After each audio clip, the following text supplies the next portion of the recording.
Gorsia education YouTube channel पर सभी का स्वागत।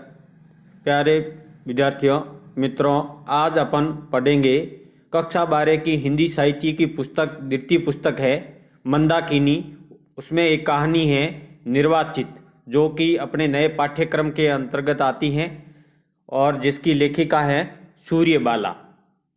इस पाठ के महत्वपूर्ण प्रश्नोत्तर पढ़ेंगे जो नए सिलेबस के अनुसार बनाए गए हैं, बहुत ही परीक्षा की दृष्टि से महत्वपूर्ण है।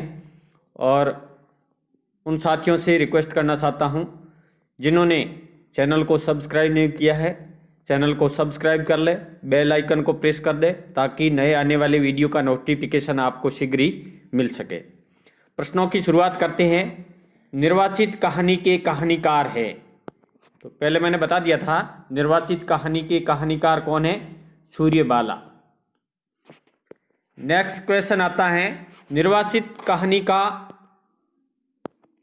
अंत होता है सुखांत, दुखांत, प्रसादांत, इसमें से कोई नहीं। तो निर्वाचित कहानी का अंत होता है दुखांत के साथ। अब आते हैं अति लघु उत्तरात्मक प्रश्न। माजी बच्चों को छुलाने के लिए कौन सी कहानियां सुनाती थी? माजी बच्चों को छुलाने के लिए ढाका बंगाली कौवा की कहानी सुनाती थी। नेक्स्ट क्वेश्चन आता है, निर्वाचित कहानी का प्रारंभ की पंक्तियों से कौन से भावों की अभिव्यक्ति करती है? कहानी की प्रारंभ की पंक्तियां बुजुर्ग दंपति की मार्मिक वेदना को स्पष्ट अभिव्यक्त करती हैं। नेक्स्ट क्वेश्चन है, बाबूजी के बेटों के क्या नाम थे? बाबूजी के बेटों के नाम थे, एक का था राजेन और दूसरे का था रणधीर। लघु उत्तरात्मक प्रश्नोत्तर आते हैं। बड़े बेटे राजेन के पास जाने को लेकर पड़ोसियों ने क्या कहा? रिटायर होने के बाद 1.5 साल तक तो राजेन उन्हें पैसा भेजता रहा। एक दिन उसने पत्र भेजकर दोनों को अपने पास आने के लिए कहा। यह बात जानकर पड़ोसियों ने उन दोनों को राजेन के पास जाकर रहने के लाभों को बताते हुए वहां जाने को समझाया। अनेक तर्क रखे उनके सामने। उनकी एक पड़ोसन ने उन्हें न जाने की सलाह देते हुए कहा, सब कचौड़ी पकौड़ी एक तरफ और अपना सुराज एक तरफ। इस प्रकार पड़ोसियों ने उन्हें बड़े बेटे के पास जाने और न जाने के तर्कों को समझाया। नेक्स्ट क्वेश्चन आता है, पड़ोसियों की राय के विपरीत बूढ़ी दरोगानी ने क्या विचार व्यक्त किए? आस पड़ोस के लगभग सभी लोगों ने उन दोनों को बड़े बेटे राजेन के पास जाने की सहूलियतों के विषय में समझाया, लेकिन इसके विपरीत एक बूढ़ी दरोगानी ने वहां जाने से होने वाले कष्ट और समस्याओं का संकेत करते हुए उनसे बोली, सब कचौड़ी पकौड़ी एक तरफ और सूरज एक तरफ।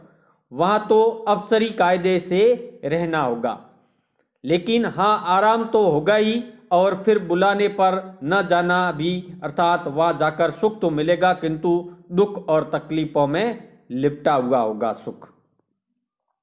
नेक्स्ट क्वेश्चन आता है, निर्वाचित कहानी में नीत कहानीकार का उद्देश्य क्या है? बहुत ही महत्वपूर्ण प्रश्न है। निर्वाचित कहानी में निहित कहानीकार का उद्देश्य क्या है? निर्वाचित कहानी एक ऐसे बुजुर्ग दंपति की व्यथा है जो अपने आधुनिक बेटे बहू के साथ रहते भी निर्वाचित सा जीवन व्यतीत कर रहे हैं। किस प्रकार एक दंपति अपनी स्वतंत्रता को त्याग कर अपने बहू बेटे के अनुसार स्वयं को ढालते हैं, उनके अनुसार अपना जीवन व्यतीत करते हैं। इतना ही नहीं, इससे भी अधिक तकलीफ दे उनका विभाजन।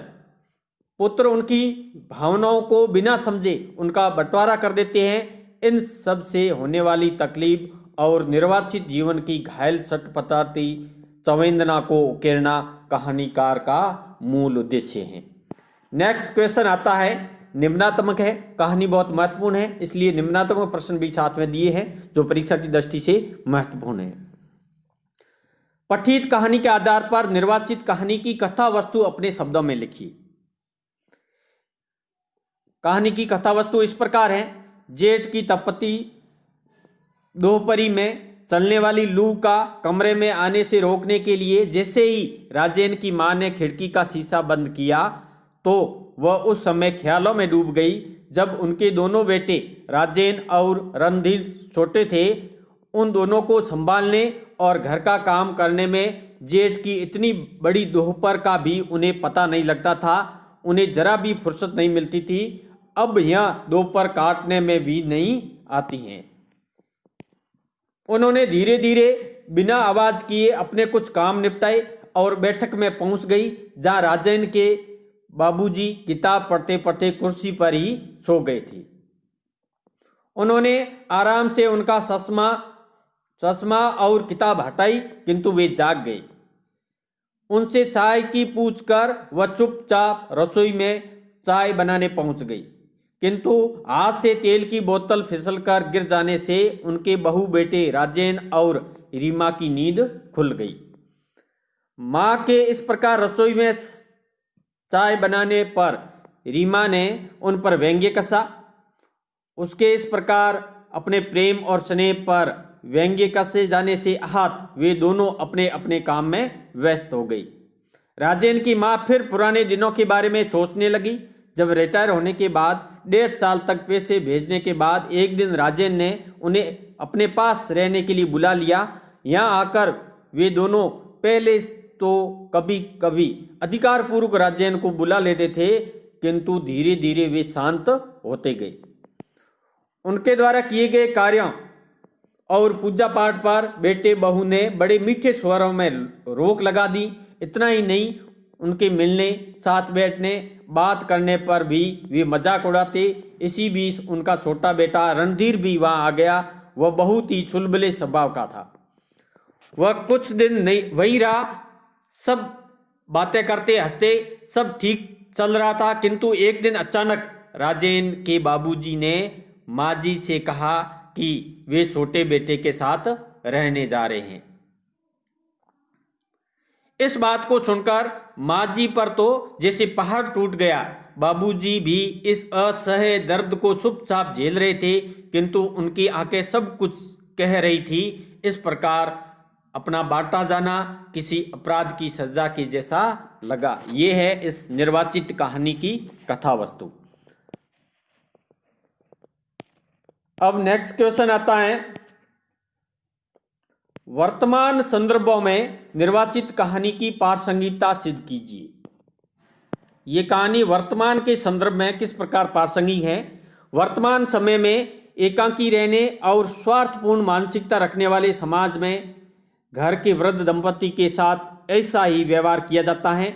उनके बच्चे उनकी भावनाओं को बिना समझे और जाने उन पर अपनी मनमानी भावनाएं थोपते हैं।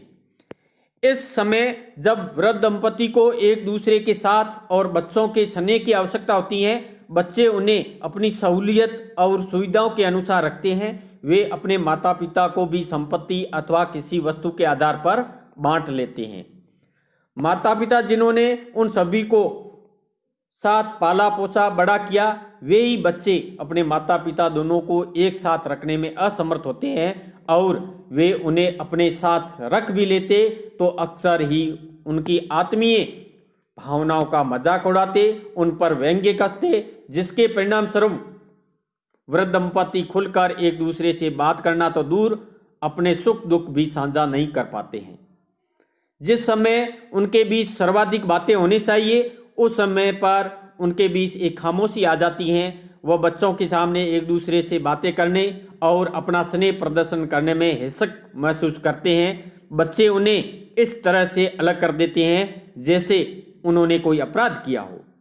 वर्तमान समय में यदि 2 बेटे हैं तो वे अलग अलग माता पिता को रखते हैं। एक निश्चित अवधि और आवश्यकता अनुसार वे पुनः उनकी अदला बदली कर लेते हैं। अपनी सुख सुविधाओं के मध्य वे उनकी तकलीफों को भूल जाते हैं। वे सोचते हैं कि यदि उन्हें सभी सुविधाएं उपलब्ध करा दो तो उन्हें कोई कष्ट नहीं है। इस प्रकार वर्तमान संदर्भों में ये कहानी पूर्णतः प्रासंगिक है।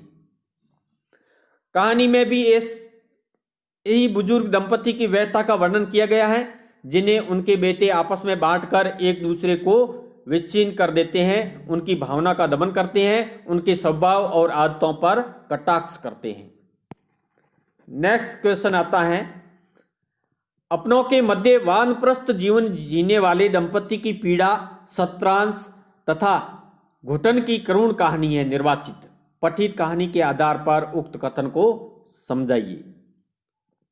प्रस्तुत कहानी में वृद्ध दंपति कहने को तो अपने बड़े पुत्रों और पुत्रवधू के साथ रहते हैं, किंतु अपने बच्चों के साथ रहते हुए भी अकेले और निर्वाचित सा जीवन व्यतीत करते हैं। वे अपनी समस्त इच्छाओं का दमन कर देते हैं और स्वयं को अपने पुत्र व पुत्रवधू के अनुसार ढालने का प्रयत्न करते हैं।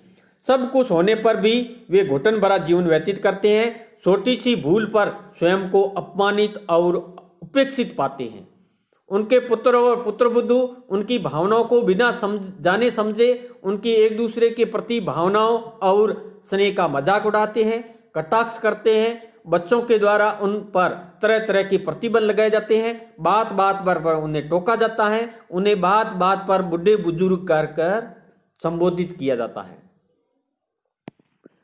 बच्चों के द्वारा उनके प्रति किया जाने वाला यह व्यवहार उन्हें अत्यधिक पीड़ा पहुंचाता है।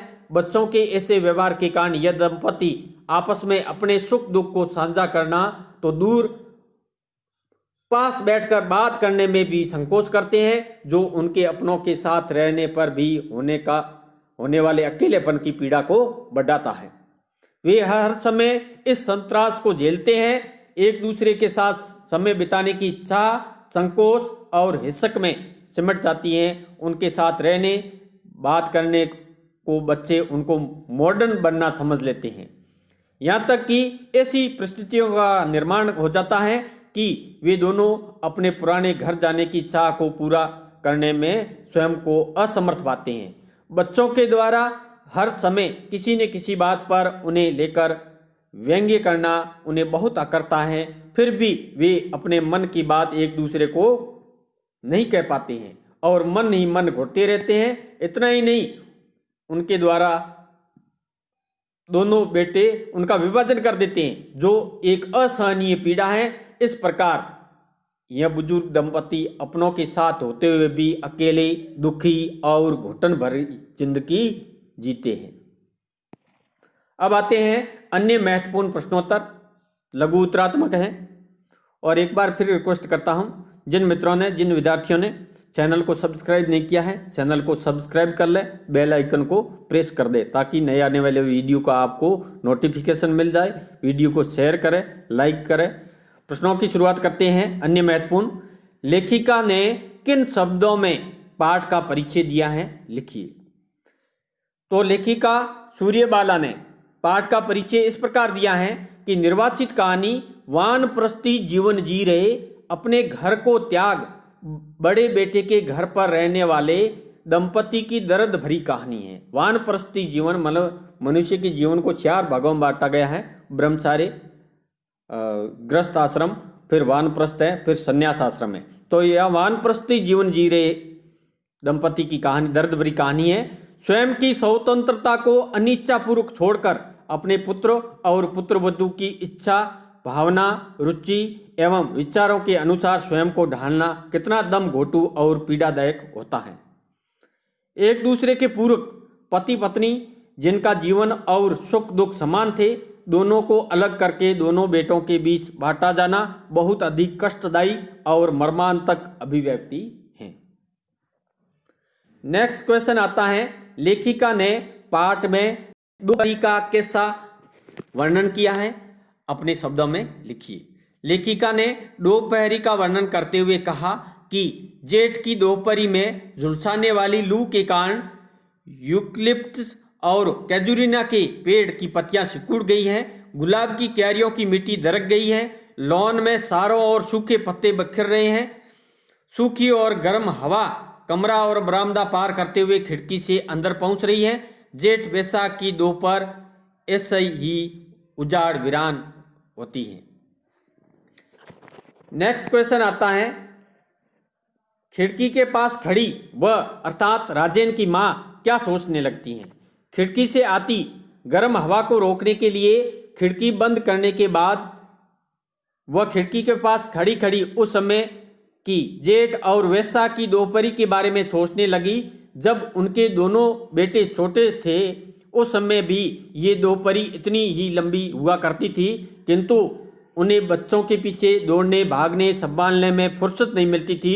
2 मिनट आराम करने के लिए भी वह तरस जाती थी। दोपहर कब बीत जाती थी उन्हें पता ही नहीं लगता था, लेकिन अब ये दोपहरी नहीं कट रही है।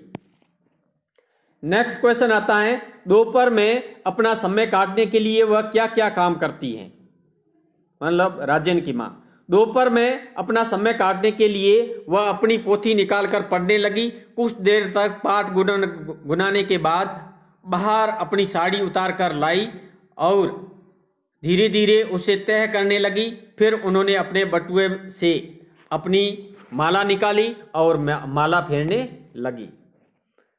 बैठे बैठे कमर में दर्द होने लगा तो लेट गई और उन्हें पता ही नहीं लगा कब उन्हें नींद आ गई। इस प्रकार कभी कुछ करते हुए अपना समय व्यतीत करने में लगी हुई थी। नेक्स्ट क्वेश्चन आता है, दोपहर में ऐसी कौन सी घटना हुई जिससे उनके बेटे व बहू की नींद खुल गई। दोपहर में नींद न आने पर वह बैठक में पहुंची जहां राजेन के बाबूजी किताब पढ़ते पढ़ते सो गए थे। उनकी किताब और चश्मा उठाते समय उनकी नींद खुल गई तो वह उनके लिए रसोई में चाय बनाने के लिए चली गई। स्टोव में तेल खत्म हो जाने पर वह जब तेल भरने लगी तो न जाने कैसे उसके हाथ से तेल की बोतल फिसल गई और चारों ओर मिट्टी का तेल फैल गया। तेल की बोतल गिरने की आवाज़ सुनते ही उनके बेटे राजेन और बहू रीमा की नींद खुल गई। नेक्स्ट क्वेश्चन आता है, माजी झेप कर पूजा वाले कमरे की ओर क्यों चली गई।